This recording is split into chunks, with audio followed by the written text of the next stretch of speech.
Hello everyone, welcome back to the How series. We are beginning session 9 of the hands-on workshop, Programming and Optimization for Intel Architecture. In session 9, we are continuing to talk about performance optimization. We are going to revisit the topic of multithreading, this time discussing multithreading from its memory aspect.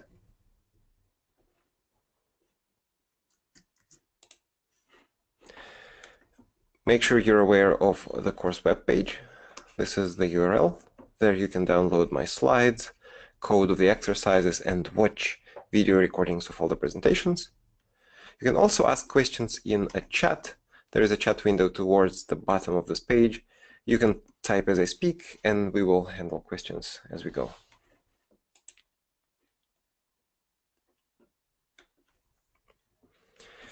For more extended questions, we have forums. You can navigate to the forum from the main page, from the main menu, or just go to this direct link.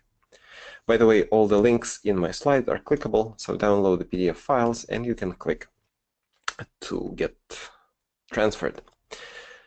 This is a hands-on workshop because I'm going to run all of the exercises on the Colfax cluster equipped with Intel Xeon processors and Intel Xeon Phi co-processors and processors. And you have access to this cluster too for the duration of the workshop. Just look for an invitation. If you have not received an invitation, check your spam folder. And worst case, can't find it, email to us. You can access the cluster for the entire 2 weeks of the workshop, not just during the presentations, but for the entire 2 weeks of the workshop. As we talk about performance optimization, I like to remind everyone that we are not targeting specifically multi-core or specifically many-core processors, not specifically Xeon or Xeon Phi. Rather, we are trying to learn such set of techniques that would allow us to design code that is efficient and portable across existing architectures. It automatically makes it future-proof, meaning ready for the upcoming generations of processors.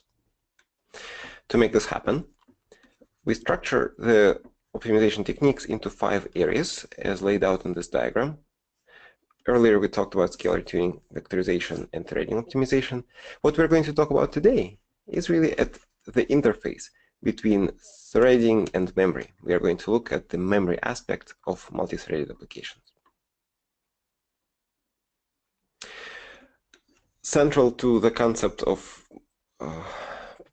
parallel programming in shared memory is the concept of multiple cores. Multiple cores are ready to run independent streams of instructions.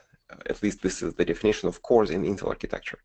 By the way, if you've been programming GPGPUs for any amount of time, you need to be aware that the definition of a core is very different between Intel architecture and a GPGPU. In a GPU, all cores go in lockstep, so they implement SIMT, single instruction, multiple threads, type of parallelism. In contrast, in Intel architecture, cores implement MIMD parallelism, multiple instructions on multiple data. And they can run different programs at the same time. They don't have to go in lockstep at all.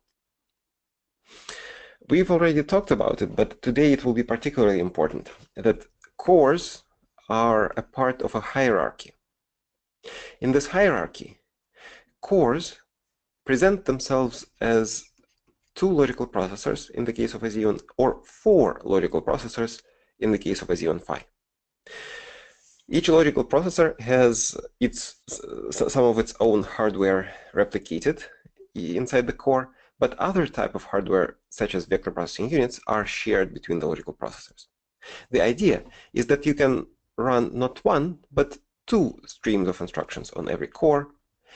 And when one stream of instructions is busy with some operation, for example, long latency math or accessing memory, the other instruction stream can use other resources of the core. This is the hierarchy inside the core, but outside the core, there is also some hierarchy. If you look at processors that are Intel Xeon E5 series with the letter 2, with the number 2 in the model, they are two-way processors. Two-way means that you can install two physical chips in the same server board, and your program will have transparent access to all of the cores in both CPU chips. Logically, on the level of the operating system, these CPU chips will be referred to as packages. So your system contains two packages. Inside each package, there are multiple cores, and each core presents itself as multiple logical processors. Intel makes one-way, two-way, and four-way processors. When you parallelize across a processor, across multiple cores, you expect speed up.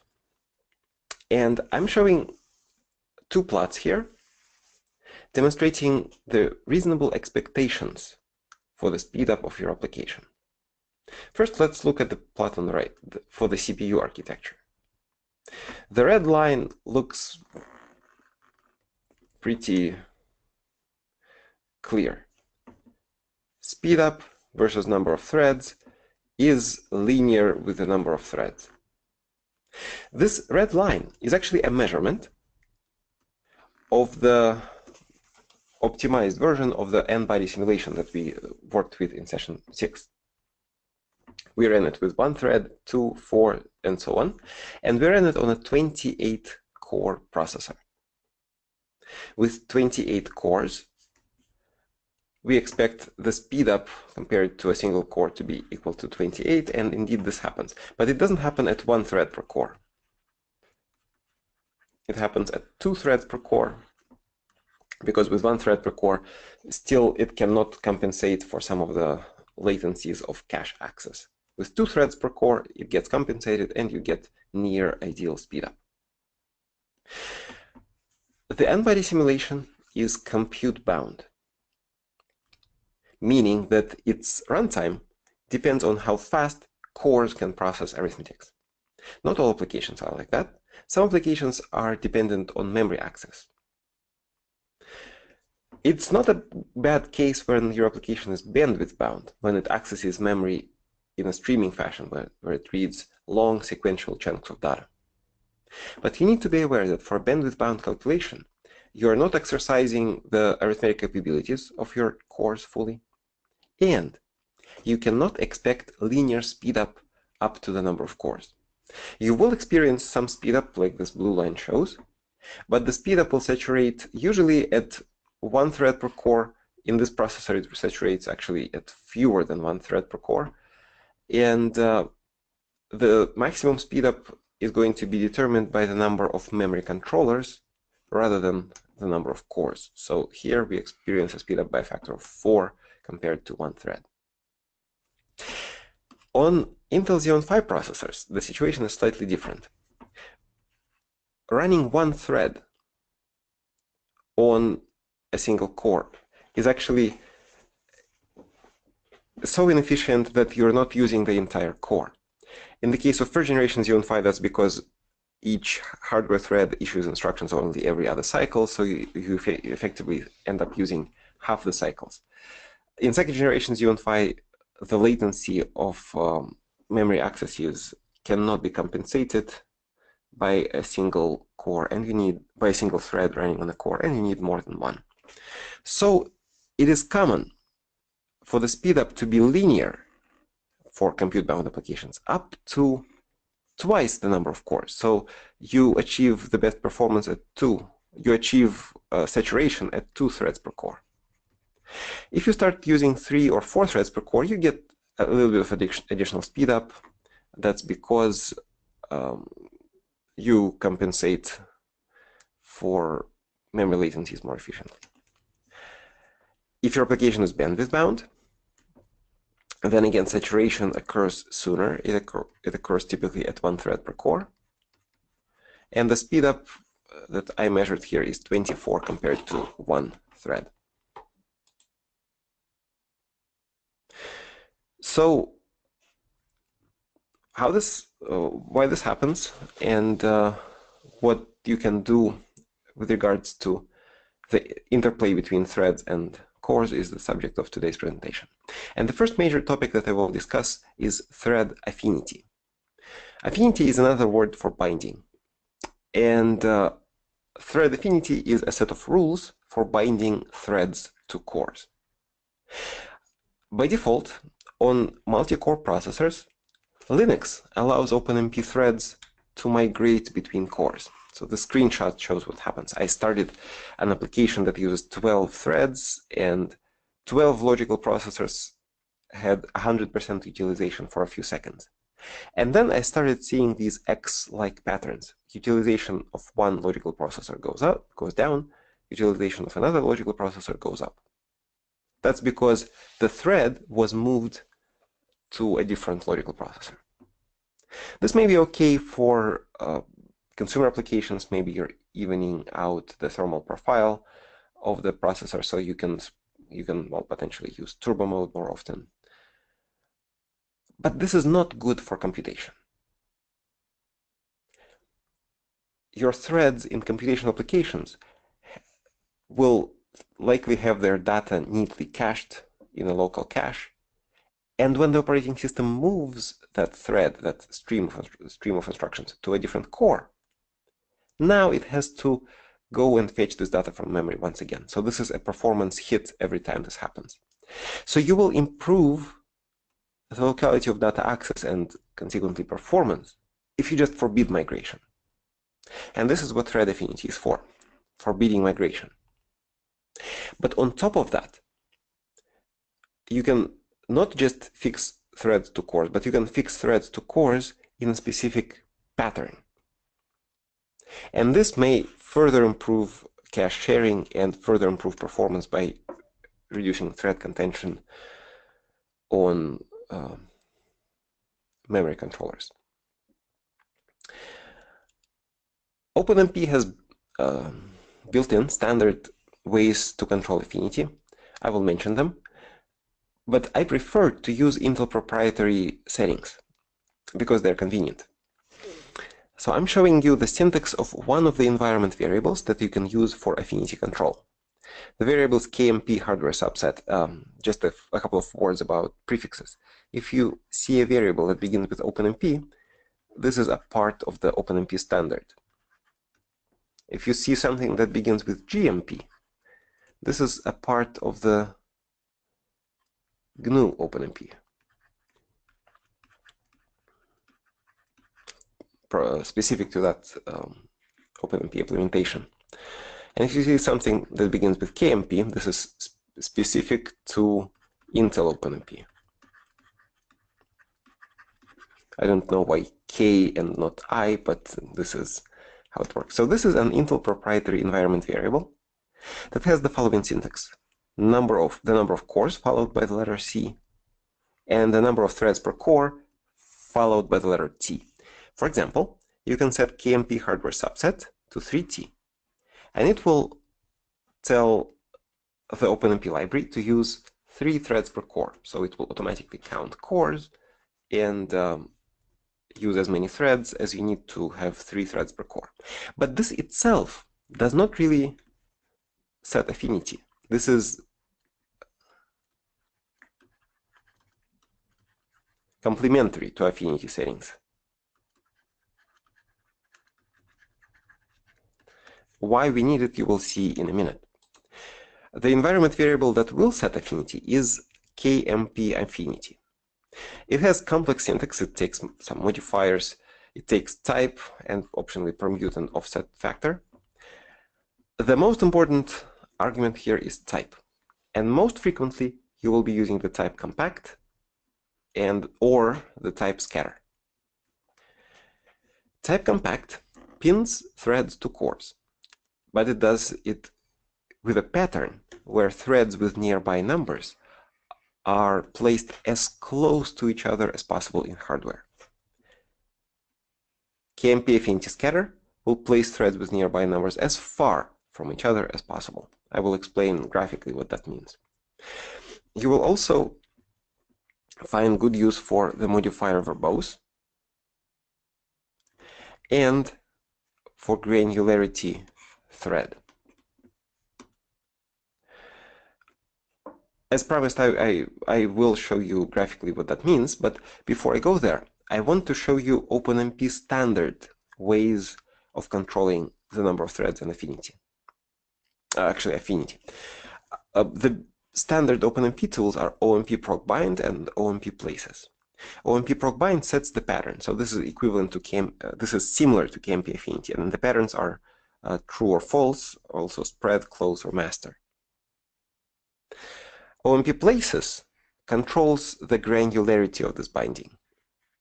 So places in OpenMP are sets of logical processors to which you can bind OpenMP threads.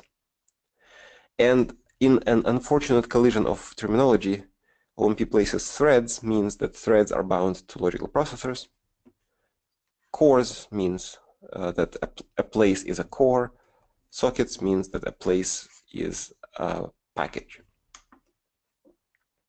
And then if you set OMP ProcBind close, then threads with nearby numbers go, if possible, to the same to the nearest place. If you set OMP ProcBind spread, then threads with nearby numbers go to the farthest place. It is, in my opinion, less convenient than Intel variables for simple OpenMP applications, but this syntax has great advantage when you have nested parallelism, because OMP ProcBind can take a comma-separated list of patterns. And the first one will be for the outer OpenMP region. The inner one will be for the inner OpenMP regions, if every thread spawns its own child thread. Well, here are the promised diagrams.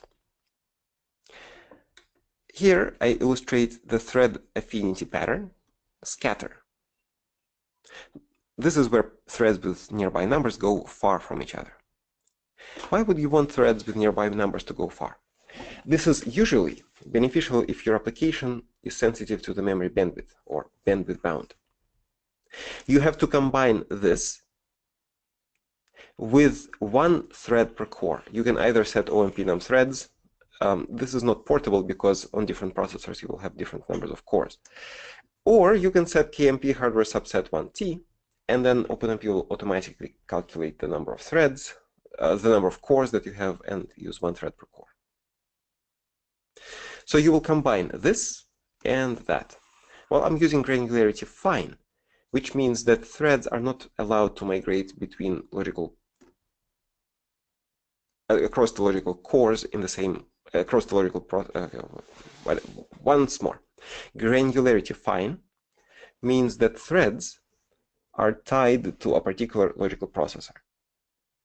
Without granularity fine, threads are actually allowed to migrate within a core. They are not allowed to cross core boundaries, but they're allowed to migrate within a core.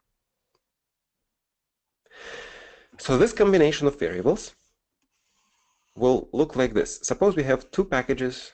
Each package has two cores, and each core has two logical processors. Thread 0 will go into the first position in the system.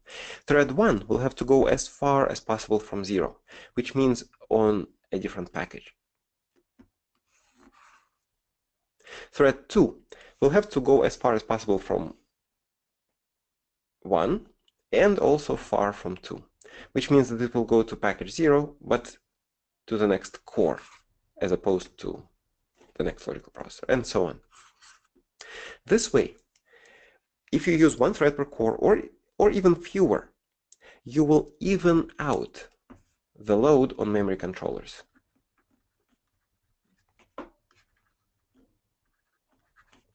Because some memory controllers are associated with certain cores.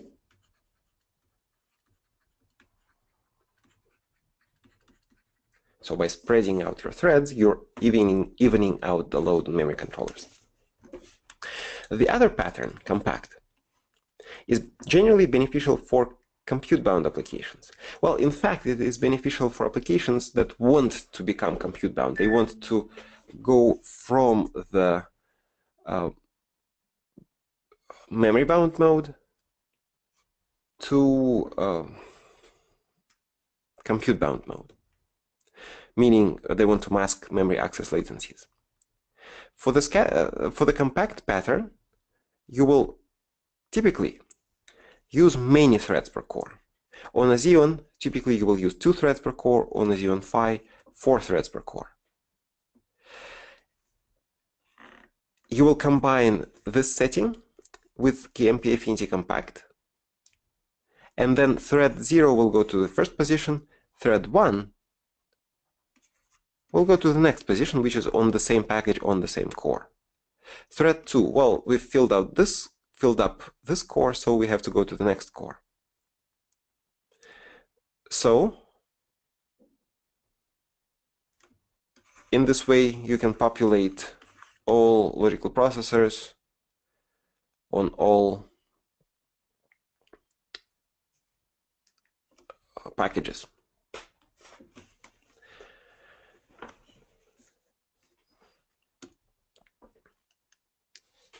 So, to summarize, you can control affinity. Wait, before we summarize, I want to show you some additional methods to set affinity. I discussed only environment variables, and I've mentioned Intel specific and OpenMP standard environment variables. But in addition, Intel OpenMP gives you access to functions that you can call from the code to set affinity inside the code. And there are also compiler arguments that can hard code affinity for your executable. They are listed in the order of precedence. So functions have the highest precedence, compiler arguments the second, and the environment variables have the lowest precedence.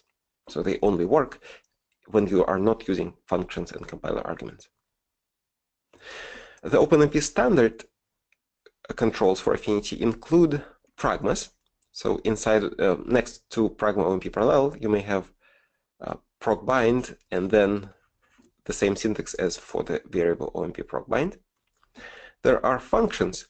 I have not found any functions that control affinity, but there are functions that allow you to set the number of threads, and also environment variables,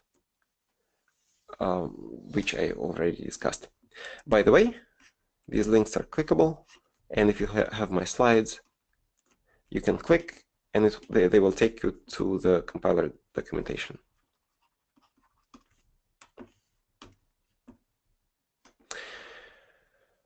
How much affinity affects bandwidth is shown in this plot. What I'm showing here is a histogram of many trials of an industry standard benchmark for memory bandwidth called STREAM. The STREAM benchmark has several tests. This is the scale test, where the benchmark reads an array from memory, scales it by a certain number, and then writes it back to memory. What you're looking at is in how many trials I got this or that bandwidth. Without any affinity settings, on a 40-core processor, this is a 4-way Intel Xeon, we have a spread, and it's actually a bimodal distribution. So most of the time I get something of the order 65, 68 gigabytes per second, but there are unfortunate runs where I get less than 50, and there are very fortunate runs where I get more than 80 gigabytes per second. Then when I set affinity to scatter, and I set the number of cores, keep the same number of threads, this is what I get. This is the histogram. It is all concentrated near the ideal bandwidth of 80 gigabytes per second. So our performance becomes consistently good. This is the first paper on Colfax research, and you can get it by following this link. I want to demonstrate it to you, and for that, I think it would be good to go to the Colfax cluster. In the cluster, let's go to House Series Labs 4 and then 407.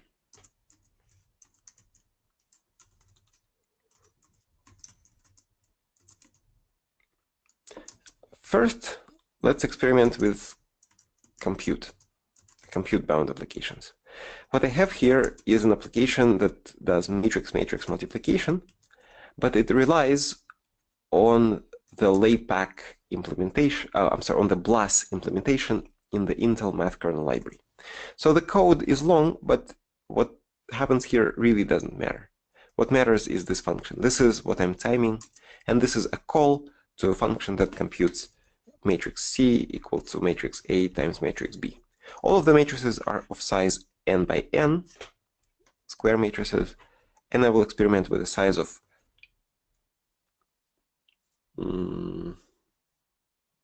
8,000 by 8,000. So I can just compile and run this application.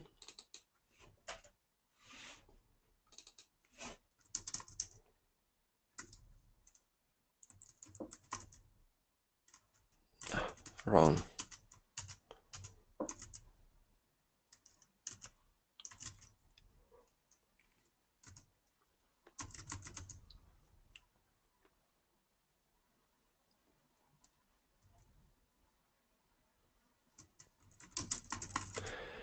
There is no make file because the application really expects me to go and run using a command file. Well, let's make a command file. So the application itself is called appCPU for the CPU architecture, appknc, and I also have appknl. And this is what I will do. Run CPU. This is a new file. I will request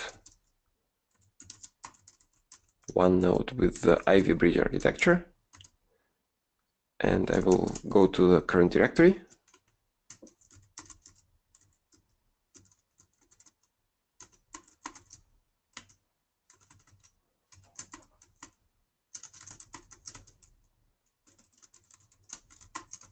And run. But before I run, I will set KMP affinity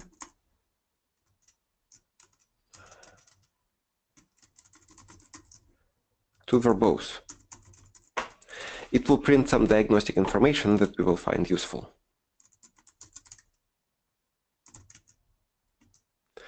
So I'm submitting it for execution to the cluster. While it's running, let me also create a command file for Knight's Corner and for Knight's Landing. So for Knight's Corner, I will do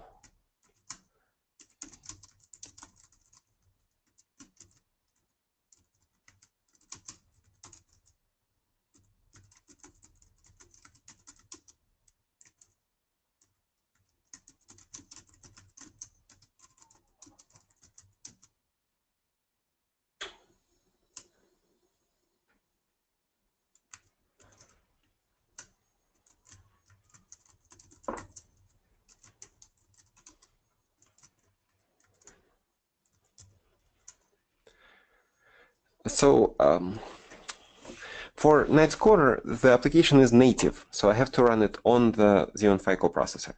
You remember from session 2 that the coprocessor has the host name Mike0, but it doesn't share the home directory with the host. So I have to copy this executable to the coprocessor.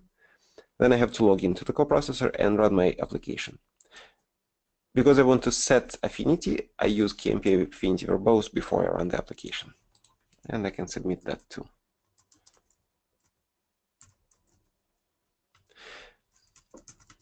So our calculation on the CPU has finished. The output file just shows the performance, and we actually were lucky. We got optimal performance out of the box. But we can still experiment. Now, the error file will contain a lot of interesting information. The error file is generated by OpenMP, and this is what KMP affinity verbose does. It generates this output. OpenMP reports that I have 2 packages with 12 cores per package and 2 threads per core. And then it says that thread number 0 is bound to OSProc set 0 through 47.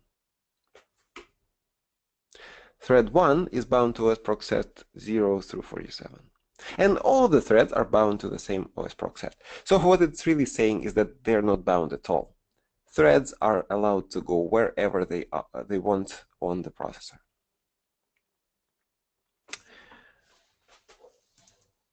If I wanted to change that, let's see how I will do that. I can go here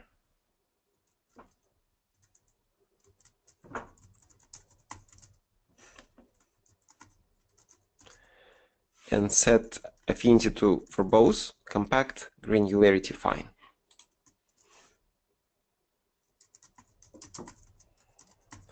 So resubmitting.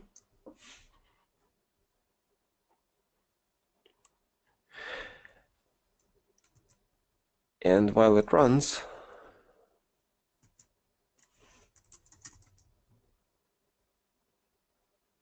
let's just wait. It takes 20 seconds or so. Actually, it will take, I think, 40 seconds this time.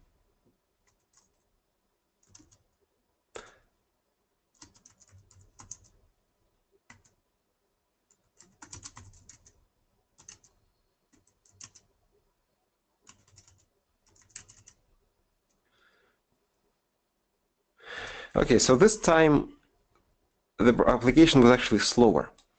Well, we are all about optimization, but sometimes it's also useful to see what you can do to ruin the performance of your application, because it explains how things work.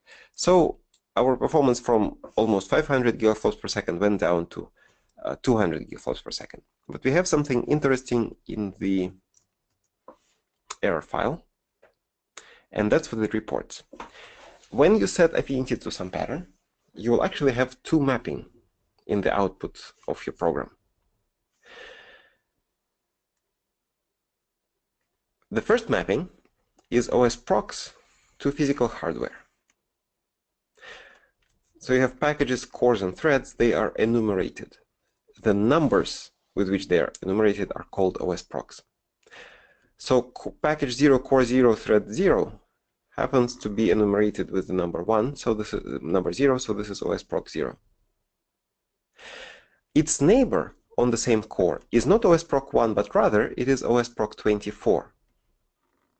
So it's staggered enumeration.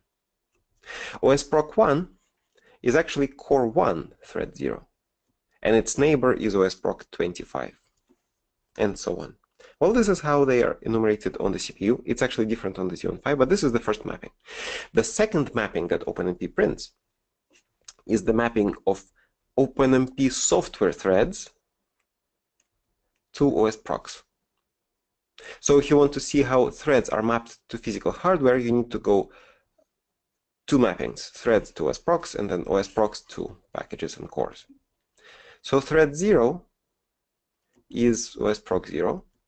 Thread 1 is OSProc 24. So they're neighbors.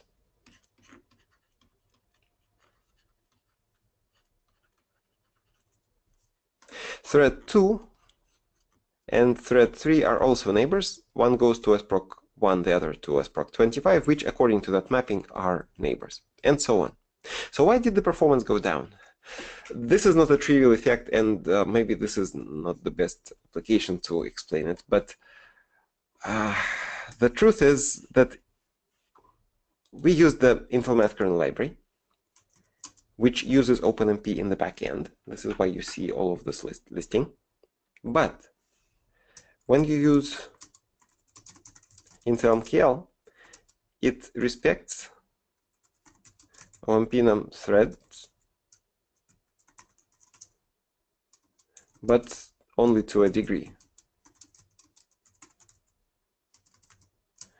For some functions, MKL will use one thread per core,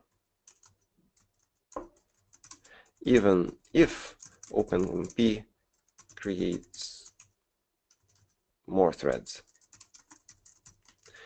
So we have a 24-core processor, 24 physical cores. We have two-way hyperthreading, so 24 cores have 48 logical processors. And OpenMP by default uses 1 thread per core, so 48 OpenMP threads.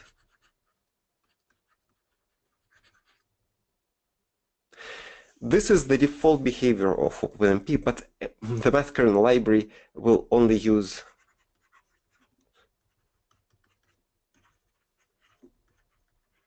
(24) threads. So when it uses 24 threads, you're using threads from 0 through 24. And because they're neighbors on adjacent cores, you can actually study this list of OS procs.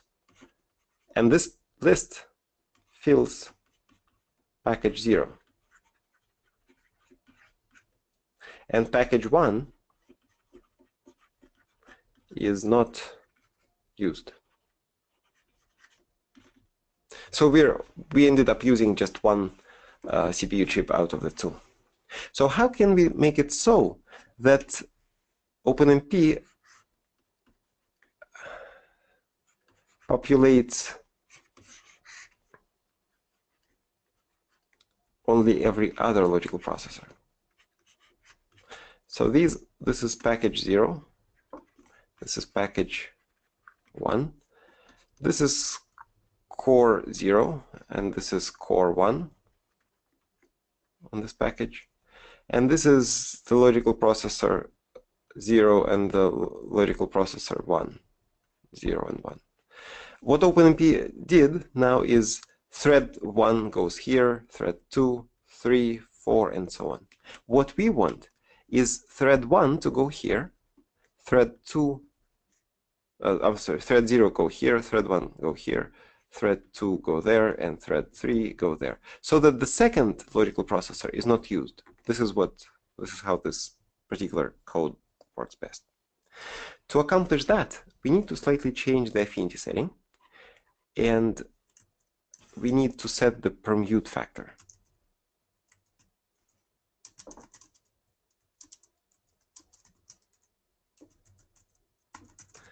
What it does is it changes the hierarchy of cores and logical processors, so that neighbors are neighbors within the package.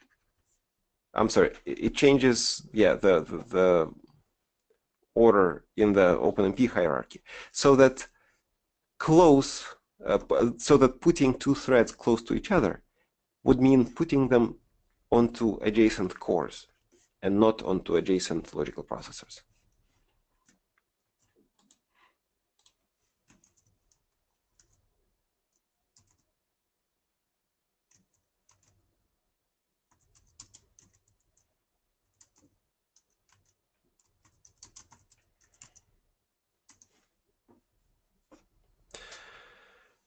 Well, it's running. It will take 20 minutes, but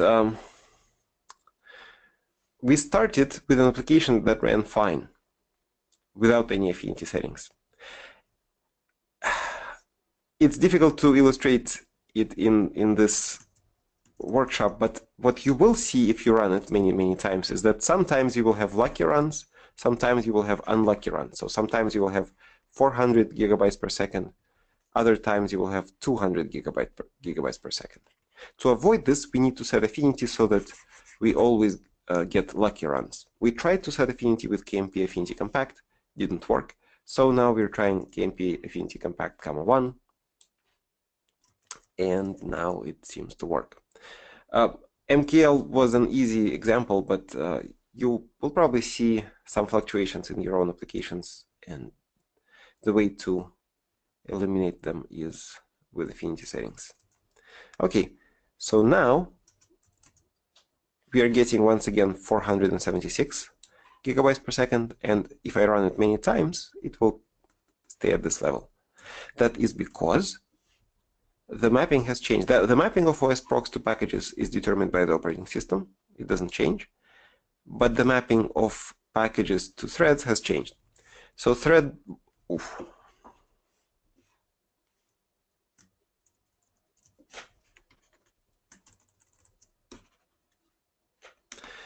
Threads 0 and 1 go to OSProx 0 and 1, which are not neighbors on the same core. Rather, OSProx 0 and 1 are different physical cores. So OSProx 0 is this core, OSProx 1 is that core. What we did just now is actually a recipe for people who don't like hyperthreading. A little story here. When Intel processors first came out, when Intel first added hyperthreading to Intel processors, to Intel Pentium processors, it was a young technology. It didn't always work well. So there was a common observation that hyperthreading is bad. And when you get a machine with hyperthreading, the first thing you have to do is go into BIOS and disable hyperthreading. This is no longer the case. First of all, hyperthreading usually helps if your application tries to compensate for cache access latencies. Second, in the cases when hyperthreading is not productive, you don't have to disable it in the BIOS. You just can set affinity. So what we did is compact comma 1. It populates core after core after core, but only occupies one logical processor, and the other one is not used, as if it does not exist. So this is a runtime solution, something that doesn't require reboot, for not using hyperthreading. This is basically what we did.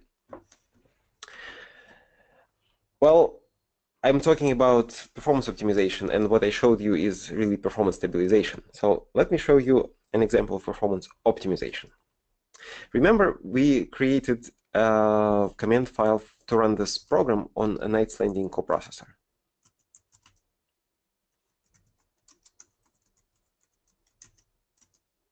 This was the command file, and I've already executed it, and it finished. So what I'm getting, what I was hoping to see the results on the coprocessor, but apparently not. Yeah, the environment is not set up for things like this.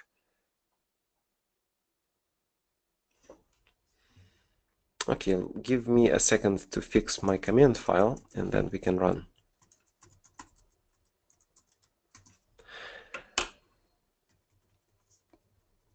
With the existing environment, it doesn't see the environment variable. So I will do this. LD library path equals to Mike LD library path. Okay. What this does is it sets the library path to whatever this environment variable on the host contains, and this variable happens to contain the paths to Xeon Phi runtime libraries.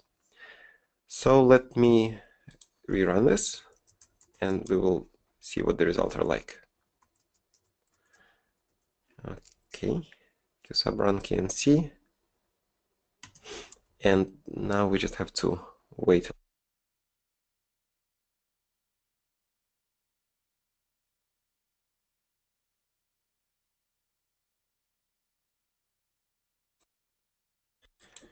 So the result should be in run KNC 10,000 something. And yes, Xeon Phi gives me 428 gigaflops per second. This is a little disappointing because its theoretical peak performance is twice better than that of the CPU, so I would expect twice as much. Let's see what for Knight's Corner, for the Xeon Phi coprocessor, what affinity looks like. So I'm listing the error output stream, and it also contains the two mappings. One mapping is from OSProx to packages and cores, the other from threads to OSProx. You can notice immediately that the system of enumeration is different. It is contiguous.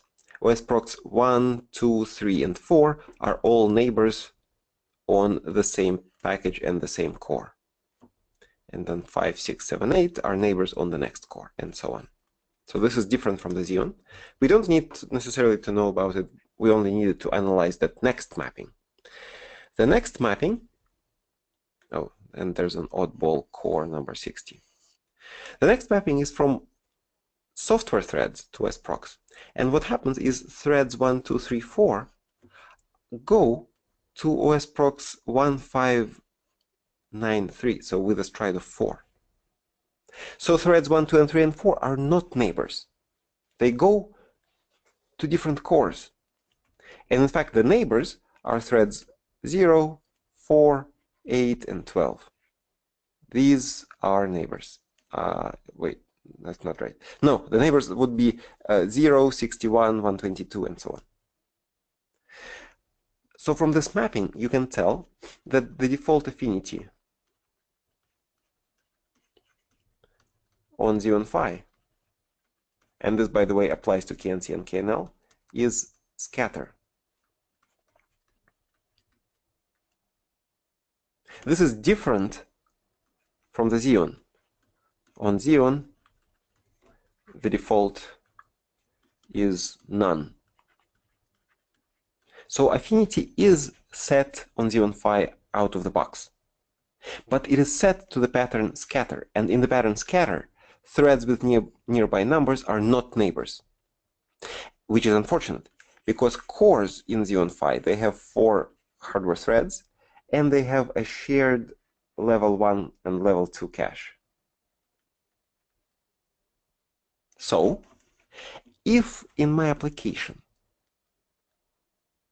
threads with nearby numbers work on much of the same data, it is beneficial to put them on the same core.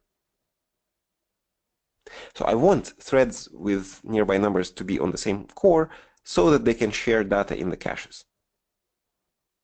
But by default, I get the opposite.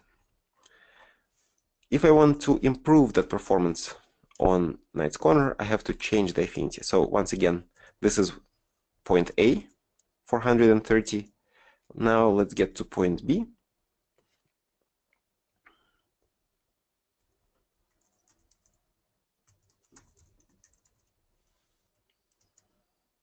By resubmitting.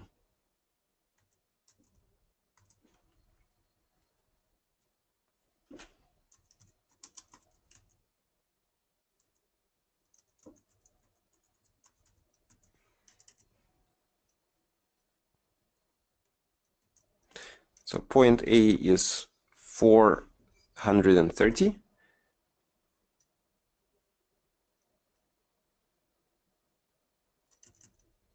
Point B is 960, so more than 2x speed up.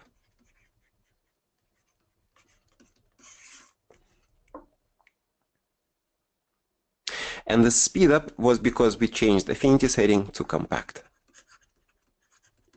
You can convince yourself that affinity is indeed compact by studying this listing. You will see that threads with numbers 0, 1, 2, 3 go to OSProx 1, 2, 3, 4, which are neighbors on the same physical core. So this is an example of optimization of a compute-bound application. Allow me to show you how to optimize the performance of a bandwidth-bound calculation.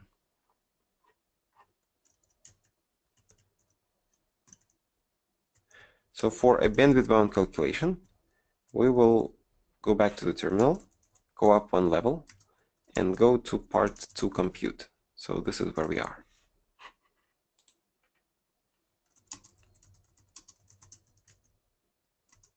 Part 2 bandwidth.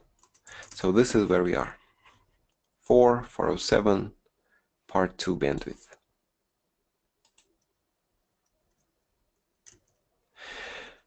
What we have here is another application that performs memory copy. This application is actually written as an offload application. It has an offload pragma. But this is only so that we can test performance on the CPU and on the Xeon Phi. What's happening either on the host or in offload is this. I create two arrays. I go and fill them with zeros and ones, and then I copy array A into array B. But I do it from a parallel region. I'm using all threads for that. So we're going to run this calculation.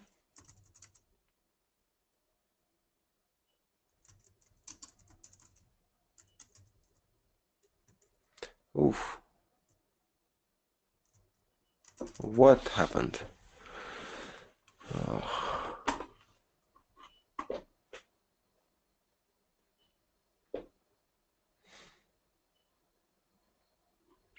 You know what? Let's ignore it. This is it's trying to compile for Knight's Landing, but failing. I don't know why it's happening. I think we have a bug in the make file. It shouldn't be making a target for KNL. So we'll just compile with make app CPU. That's all we need. Okay. Submitting for execution. And it doesn't. It wants me to create a make file.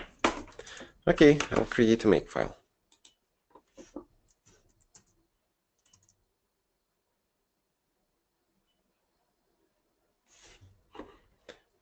Oh wait, it did submit.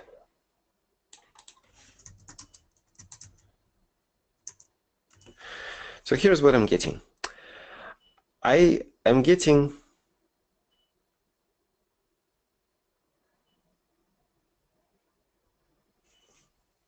I'm confused.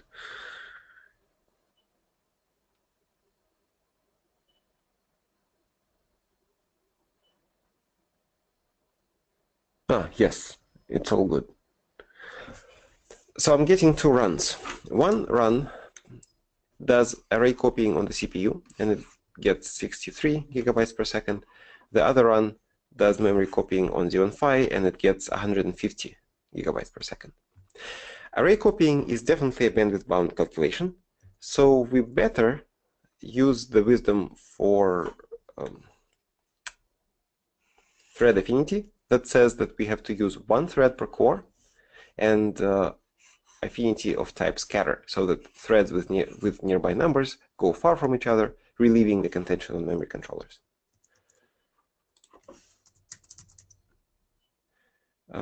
To make it easier, I think I'll just copy and paste that line. So this is the command that submits the job for execution. Let me set some environment variables. How about KMP affinity scatter?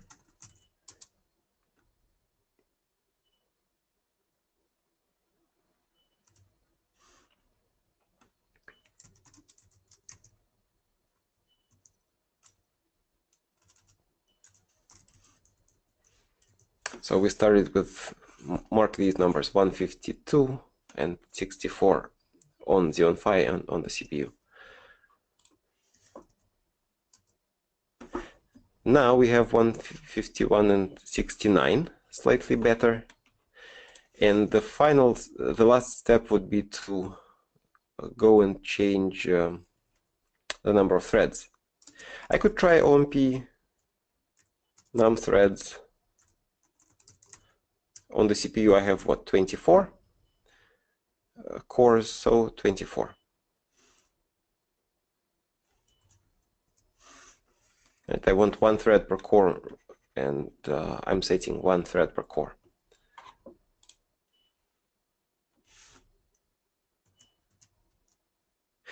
And yes, on the CPU I'm getting better performance. I'm getting 76. But Xeon Phi gives me only 97.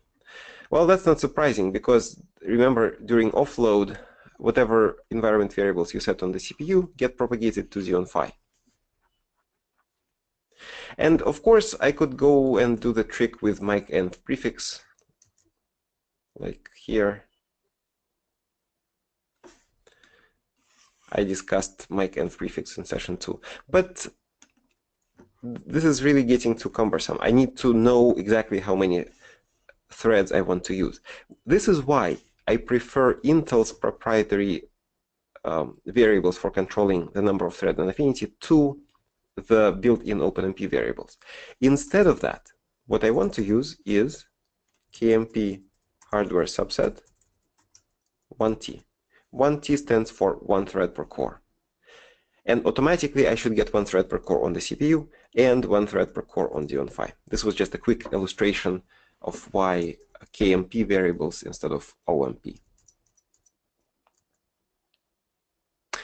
And now, indeed, on the CPU, I'm getting 24 cores and 76 gigabytes per second. On Xeon Phi, I'm getting 60 threads and 100, well, close to 150 that we started with. It went down ever so slightly, but I think it can be tuned with prefetching, which is an unfortunate property of this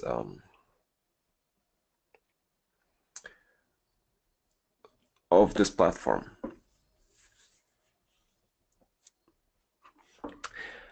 Anyway, hopefully I've demonstrated how affinity can be tuned, and I've shown you a case where affinity settings led to a speed up by a factor of 2. Even if you don't see speed up immediately when you set affinity, it still makes sense to set it on the Xeon, because without it, you will be getting fluctuations in your performance results. If you see good performance, it may be just a fortunate fluctuation. If you set affinity, you should stabilize your performance. And if you set affinity to a good pattern, you should even improve performance. I think it is a very important topic, and hopefully spending the first hour of today's presentation was justified. I have a few more demonstrations and topics planned for today, but because we are at the top of the hour, let's do this after a break. So I'm declaring a 5-minute break, after which we will study NUMA locality. I'm going to mute my microphone and talk to you in a few minutes. By the way, if you have questions, feel free to post in the chat.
NUMA locality.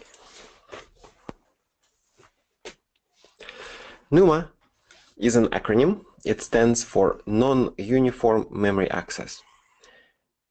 And this is a type of computer architecture where some cores will have fast access to some local memory, but slower access to remote memory. An example of a NUMA architecture is a two-way Intel processor. Colloquially, they're called multi-socket Intel Xeon processors because they have multiple sockets on the system board, and you install two physical CPU chips in each socket. Each CPU chip will control half of the memory modules that you install here.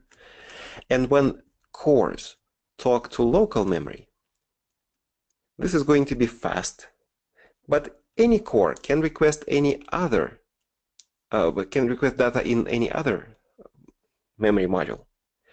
It is also transparent, it is not visible to the application, but it is going to be slower.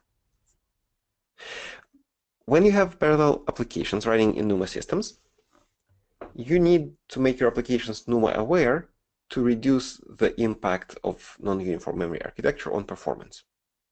So you have to do this for multi-socket Intel Xeon processors. And if you're using Intel Xeon Phi processors in a sub-NUMA clustering mode where you split up the chip into 2 or 4 parts with local memory for each part, you have to make your application NUMA aware.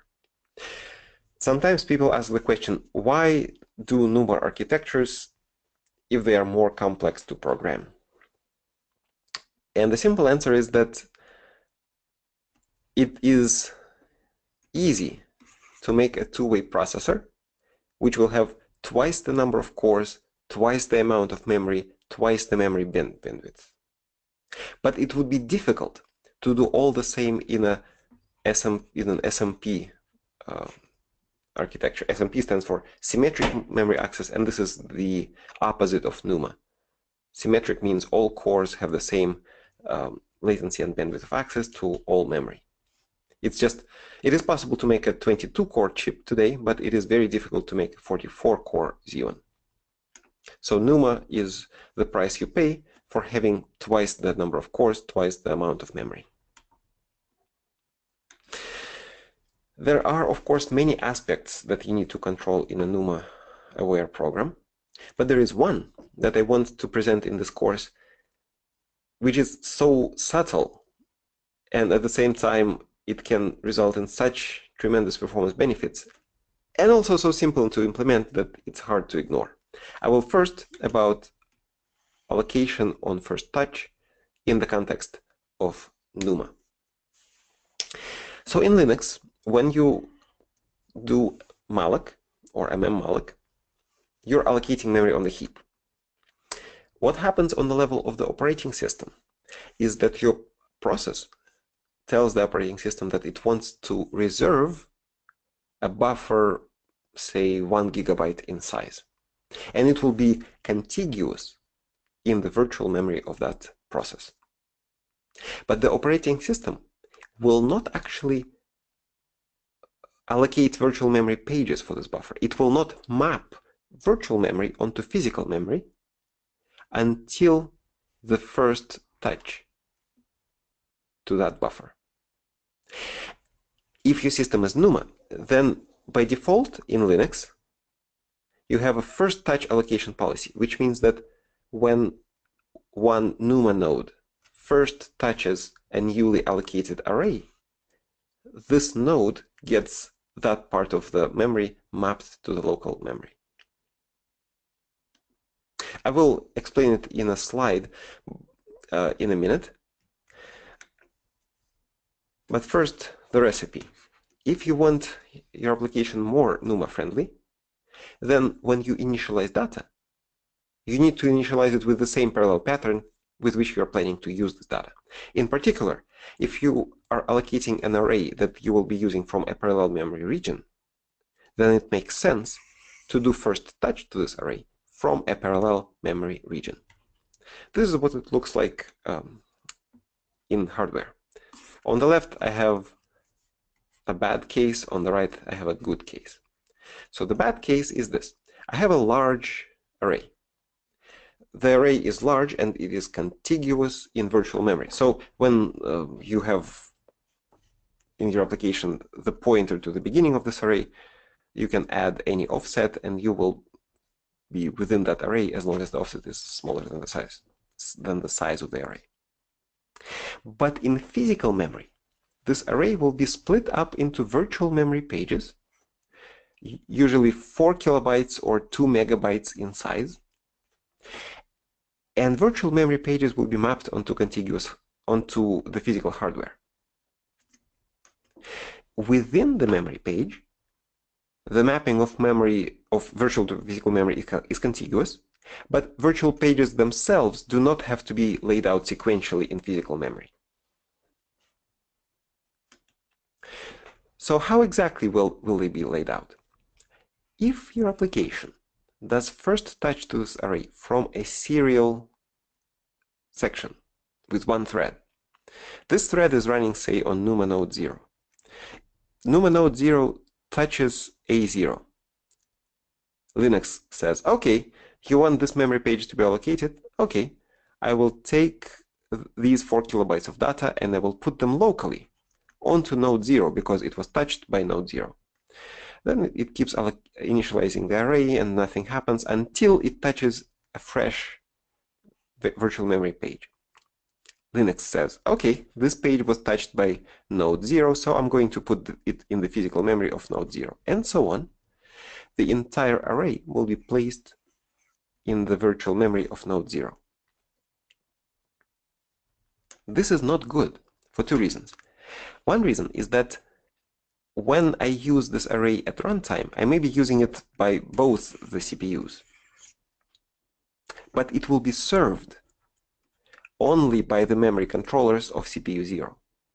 The memory controllers of that CPU will not be helping.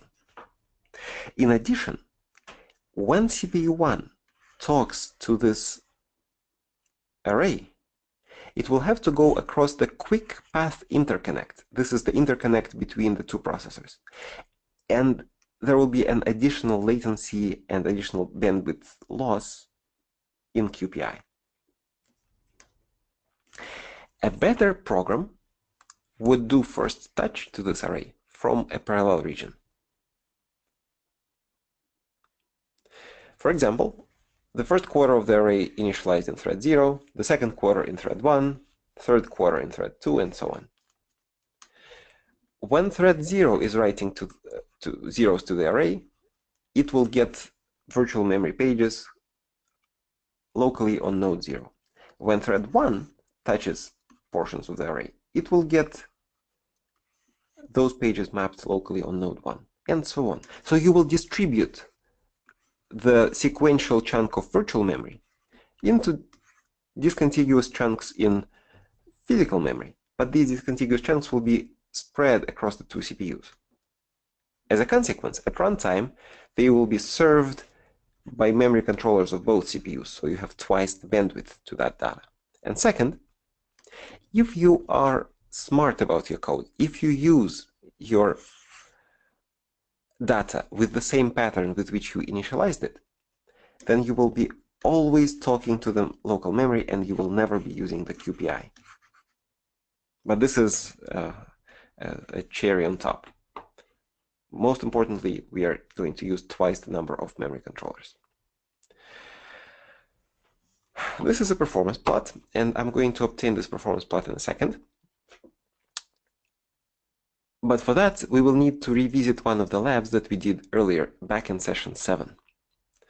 So let's go to lab 404.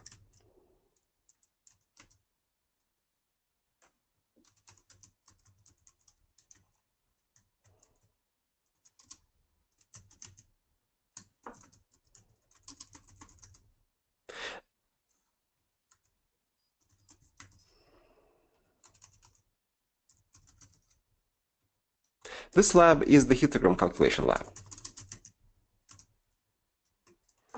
Remember this? Histogram calculation, where we take an array that contains ages of multiple people. For each age, we convert it to the age group number, and then we go and increment the counter for that age group. We parallelize this code, and we obtain decent results on all platforms.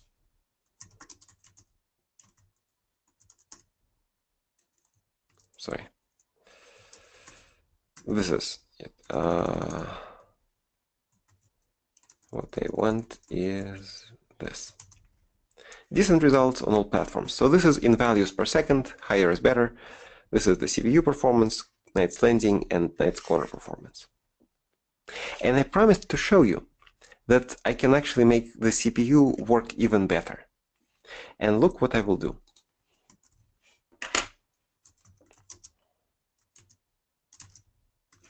Workers CC contains the histogram calculation, and this calculation is called from the main function. It's probably towards the bottom. Yes, so here. This is what I'm timing, the histogram calculation. And I promised to speed up this function. Now watch how I speed up this function. I'm not going to edit anything in this function. I'm going to go up in my code, and after I initialize the array age, I will do a mysterious operation.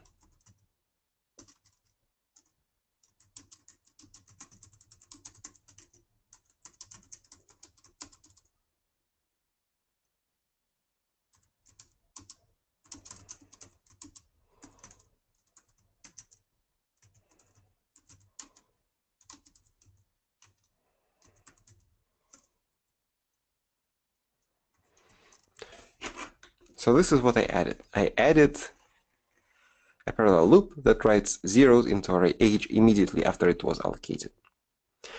It seems completely pointless because I'm going to initialize array age with some random numbers right after that. But this is what will make this application run twice as fast on the CPU.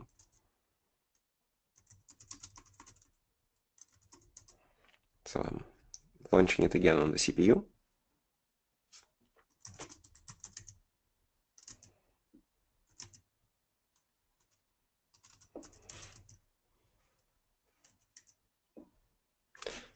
The previous performance result on the CPU was 7 times 10 to 9 values per second. Let's see what we get now. Ugh, incorrect results. Were they incorrect back then? Yeah, they were also incorrect. Sorry, I think I've ruined my code somewhere. So let me demonstrate the same using a solution.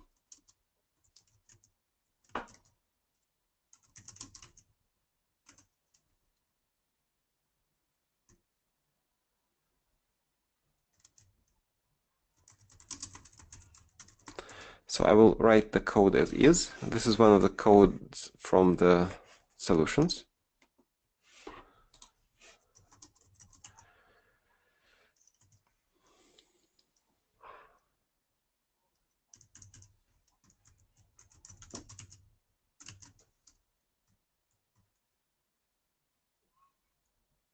This is not a good solution. Let's go to instruction 4. Yes, this is a good solution. In instruction 4, I'm going to run.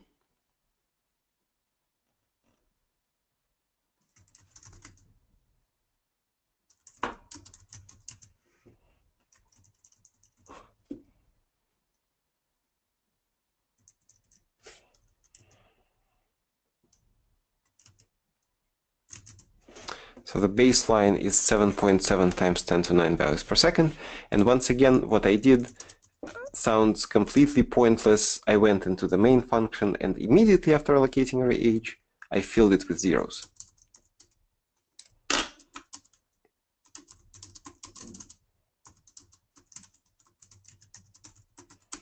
But I remembered to fill it with zeros from a parallel region.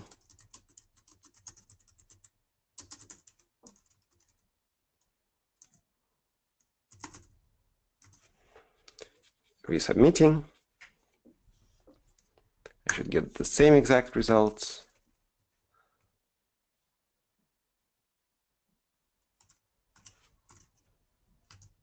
But faster, twice as fast.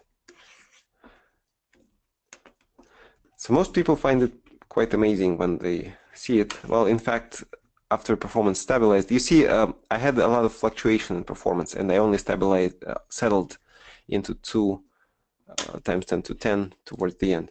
In fact, this is happening because I don't have affinity set. So if I set affinity, I can potentially optimize it even further. So let's set affinity here. How about KMP affinity equals scatter.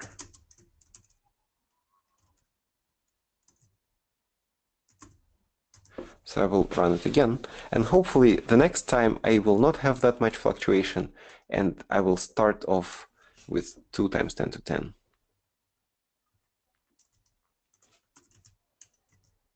Yes, this is what happened. So this was, I think, the best presentation of the session. We started with 7, then we did parallel first touch allocation, and we ended with 14, and then we optimized, well, just set affinity, and we got 22 billion values processed per second. So a speed up by a factor of 3 by doing things that don't really change calculation. They have to do with multi-threading, but at the same time, they change our memory access pattern. While we are here, I would like to use this example once again to illustrate the connection between NUMA friendliness and scheduling. Remember how I mentioned here that the cherry on top is when you orchestrate the data, the usage of your data, so that threads only talk to the local memory. In our case, this happened naturally. We didn't have to do anything. It happened naturally because we did not set any affinity schedule here, any loop scheduling here. So by default, OpenMP splits up the iteration space into contiguous, approximately equal chunks and distributes them across threads. Now each chunk is pinned to a particular thread, and each thread is pinned to a particular NUMA node. In worker CC, this is where we use the data. We have Pragma OMP4, and again, no scheduling mode. So the same mapping. If the scheduling was different, for example, static comma 1, then the mapping of data onto threads would be different. So we used to have this. This is how the first touch works, and this is how we initially set it up. This goes to thread 0, this goes to thread 1, this goes to thread 2, this goes to thread 3, and this is iteration space, I going from 0 to n. Now with static comma 1, well, we have strip mining by a factor of 16. What will happen is this. We will have 16 wide chunks of data. This will go to thread 0, this to thread 1, thread 2, 3. Now this chunk again goes to thread 0, this goes to 1, 2, 3, and so on. So staggered distribution of small chunks across threads. Well, let's see what that does. Once again, I did not change anything in the calculation, I just changed the scheduling.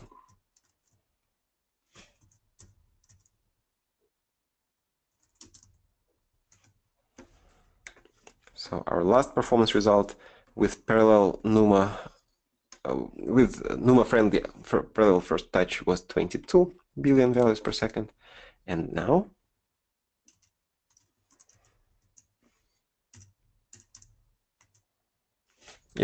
down to 7 again.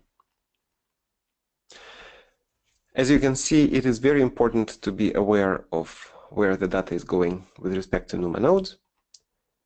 At least initialize from a parallel region, ideally also use with the same pattern as you allocate. What I demonstrated, first touch allocation, is, well, NUMA-friendly allocation of first touch is just a low-hanging fruit for any parallel application. There are, of course, more complex cases, and if you want fine-grained control over where your data is going, you need to look into the library called libnuma. It has functions that allow you to change the NUMA allocation policy. Instead of first touch, you can have allocation policy that sends all data to one or the other NUMA node. Built on top of this library is a handy tool, NUMA-CTL. This is a command line tool for global NUMA policy control per process. Well, if you run NUMA-CTL with hardware list, it will give you the number of nodes. It will list which OS procs belong to node 0, how much memory, which OS procs belong to node 2 and how much memory. It will list distances. The distances are lower is better.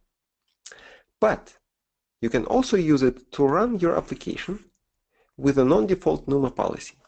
And this is very interesting. I think this is a useful diagnostic tool. This is how it works. So first, let me change that worker CC back to the way it was so that it's optimal.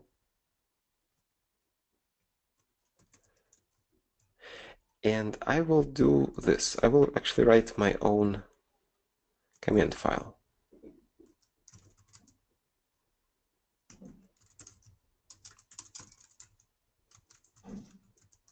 I will get a Xeon node.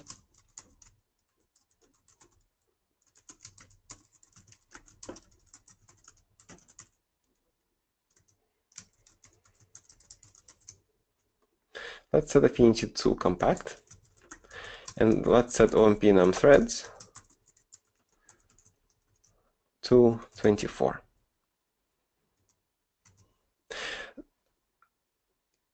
Then I will run my application.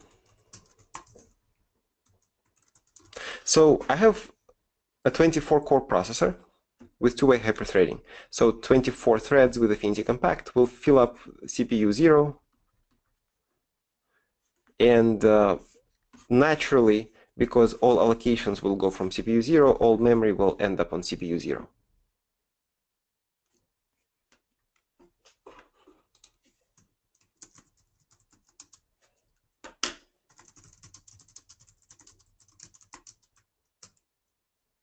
Actually, we don't even need to do that. Let's do it even more in an even more illustrative way.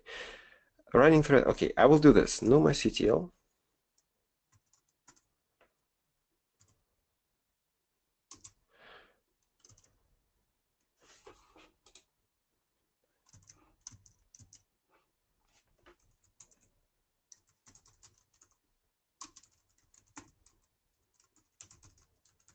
What I'm saying here is that I want to put all threads in my application onto the NUMA node 0, and I want to put all memory allocations in my application onto NUMA node 1. And then I will change this. I will run threads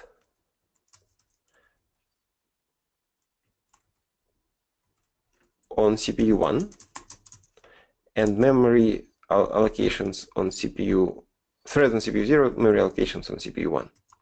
And let's see if we get different results. It will show you that going to remote memory is expensive. But this is a great diagnostic tool. If you want to see whether your application is compute bound or memory bound, do this. If you see a difference in results, you're memory bound. If you don't see a difference in results, you are CPU bound. So let's do this experiment with this app and then with the matrix-matrix multiplication app.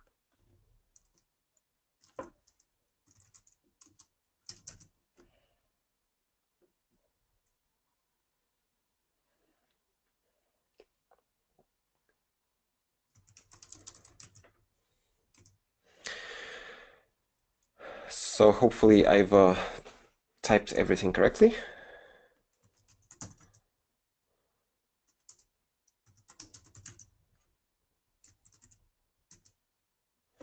Yes, so it works as expected. The performance, so we have two NUMA nodes. Half the cores on one, half the memory, half the cores on the other, and half the memory. When I run on CPU 0, I get 11 values processed per second, which is consistent with half of our best performance. Right? Then I forced threads to stay on CPU 0, but I changed the default memory, the default NUMA policy, so that instead of first touch based allocation, Linux always puts memory onto CPU 1. And I get less than half of my performance. So the conclusion from this test is that this is a memory-bound application.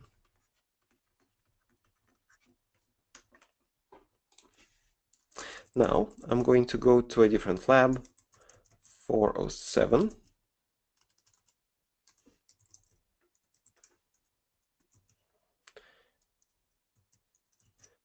Where we did GEM.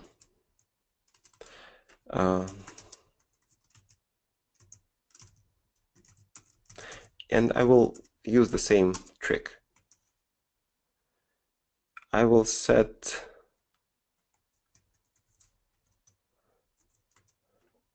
NumaCTL CPU node bind 0, and then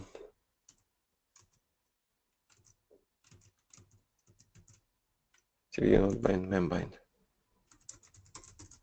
0, and I will reduce the problem size to something like 4,000, so we don't have to wait so long. And the second test will be to bind memory to a remote node.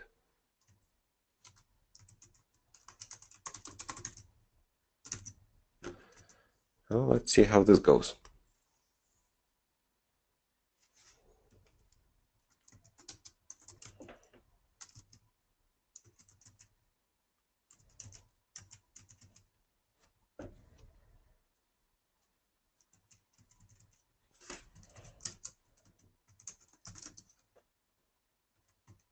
Almost done. And this time for GEM, we see the same performance. Whichever node we bind it to, we get 218. Well, this is just slightly lower. So the conclusion here is that we are independent of memory access, and this is a CPU-bound application.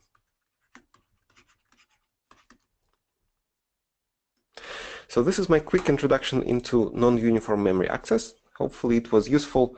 And the key message is, if you have a two-way processor, at least allocate the big data elements from a parallel region. And be aware of calloc. calloc guarantees first touch from one thread. Okay. One more topic to discuss today, which is common to the optimization of multithreading and memory optimization, is nested parallelism. OpenMP allows you to construct codes with nested parallelism. You will have one parallel region, and inside of it, you will have another parallel region. So you are creating a team of threads, and then each of those threads creates its own child threads. This is useful to tune the granularity of parallelism, as I will explain soon, and related to our discussion of NUMA, it can be used to improve resource utilization in NUMA systems. For example, if you have an isolating processor and you have sub-NUMA clustering mode with 4 quadrants, you create 4 OpenMP teams and you put each team on each quadrant, then naturally everything that you do within that team will only talk to the local memory. Whatever you do within that team will only talk to the local memory. So it's easy for partitioning your system across NOMA nodes. So what did I mean by granularity of parallelism? We have tested many kernels in this class, and some kernels, like the LU decomposition, were serial. Remember, we did A equals LU decomposition, but we had many matrices A, and we put one thread on every matrix A, another matrix A, okay, another thread, another matrix A, another thread, and so on. This is coarse-grained parallelism, meaning that each thread has a lot of work to perform. In other kernels, such as the histogram calculation, we put all threads onto one work item. If we had many datasets for which we want to compute the histogram, we would compute the histogram for one dataset, then move all of these threads onto the next dataset. This is fine-grained parallelism, meaning that we have many work items, but we are parallelizing inside of work items. There are pros and cons to each. Maybe you don't have that much parallelism within a work item, and then this is overkill. You're throwing too many threads on this problem. And if you have a lot of work items, then coarse-grained parallelism is better. On the other hand, so this has to do with insufficient parallelism. On the other hand, if you have very large work items, the memory overhead of each work item is large, then by processing many of them at once, you are increasing the pressure on the memory subsystem. So if every matrix in this LU decomposition is large enough, you may be constantly spilling out of cache. So sometimes you are forced to look for a trade-off, where you process several work items at once, but each work item you process with many threads to make it faster. And this is the case for nested parallelism. How many exactly threads in the outer versus inner region? That's a tuning parameter, but I wanted to show you a recipe. This is a recipe for nested parallelism specific to Intel OpenMP. It turns out that thread affinity is so important that you need definitely to tune thread affinity in nested parallelism, and you need to allow your threads to retain their affinity settings between parallel regions. For this and some of the related bookkeeping purposes, Intel OpenMP supports hot teams mode. Hot teams mode, when you enable it, allows the machinery of threads, including in multiple regions, to survive between parallel regions. This is important when you have many parallel regions and not just one. So this is why I have this recipe for hot teams mode with 2 levels of parallelism. But in addition to that, I'm setting thread affinity, and as I mentioned earlier, built-in OpenMP variables are very handy for setting affinity with nested parallelism, because they can take a comma-separated list of patterns. So in this case, I'm setting OMP num threads to 2, 14, which means I want to have 2 outer threads and 14 inner threads. Then the 2 outer threads I want to spread across the places which are cores in my system. And then 14 threads I want to put close to each other in terms of my places. This is just an example. You can have 4 teams and 7 threads each, or 14 and 2. You have to tune it. For OpenMP, this is another example. For example, I want to use 60 teams with 4 threads each, so 60 cores with 4 hyperthreads used in each team. And then I will spread and close, but places will be threads rather than cores. I did this exact study in one of the webinars that we gave earlier, where I actually talked about the optimization of the math kernel library. What I did there is I decomposed. They performed LU decomposition of 1,000 square matrices, and they were big. The two data sets that you see here are performance versus threads per team. So one thread per team means coarse-grained parallelism. One thread on every LU decomposition and many LU decompositions running at once. On that end of the spectrum, it's the opposite. It's fine-grained parallelism. So just one LU decomposition with all threads running on this particular matrix. What I found is that for the CPU, the curve looks like this. So the winner is coarse-grained parallelism. But for Xeon Phi, the curve is like this. So there's two peaks. And the most fortunate peak is with 4 threads per team and 60 teams. But there's another peak, which is, well, this peak makes physical sense because it's one physical core per team. But this other one, I wouldn't be able to predict it unless I measured it. So this is the relationship between multithreading and threads in nested parallelism. We talked today a great deal about thread affinity. It is good to just set affinity to prevent thread migration. But on top of that, you can set a pattern which will be friendly towards your application, whether it's bandwidth bound or compute bound. I mean, different patterns for different natures of the workloads. If you have a NUMA system, you need to make your application NUMA aware. At the very least, initialize your data that you use from parallel regions, initialize this data also from parallel regions.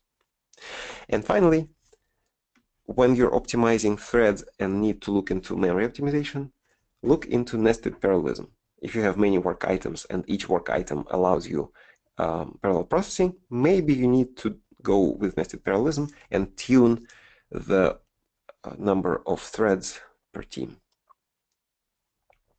Memory optimization is difficult, and we started talking about it today. We mentioned it earlier in the context of vectorization when we talked about unistride access. And in the last session, tomorrow, we will talk about locality of memory access in time, how to take advantage of caches, and we will also have do an experiment with high bandwidth memory on Xeon Phi. So this is hardware that's there for you if you want, if you are not ready to optimize for caches, or if your application doesn't allow it easily, high bandwidth memory. Thanks for joining us today. I know today was difficult. I do welcome questions in the chat. The chat is here. And at this point, wishing everybody a great rest of the day. See you tomorrow. Goodbye.